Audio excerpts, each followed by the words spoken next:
म्हणजे गेली 25 वर्ष या मुंबई महानगरपालिकेवर ज्या शिवसेनेची सत्ता होती, तुम्ही गेल्या 25 वर्षात या मुंबई महानगरपालिकेच्या भ्रष्टाचाराची एकही सुरस कथा सोडली नाही। आज आदित्य ठाकरे सगळीकडे सांगत फिरतात रस्त्यामध्ये भ्रष्टाचार झाला झाला झाला, हो झाला, 100% झाला।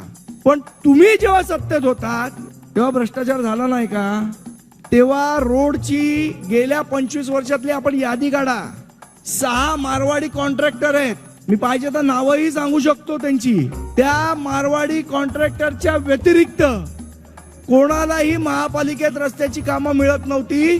मग ते मारवाडी 6 कॉन्ट्रॅक्टर, माझा प्रश्न आहे, शिवसेनेचे जावई होते का? शिवसेनेचे जावई होते का? की त्यांनाच कामं मिळत होती?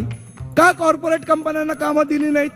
का आमचा एखादा मराठी कॉन्ट्रॅक्टर महानगरपालिकेत काम करू शकत नव्हता? का आमच्या किती आमच्या मराठी मुलांना तुम्ही महानगरपालिकेतली कामं दिली, त्यांना सक्षम बनवलं?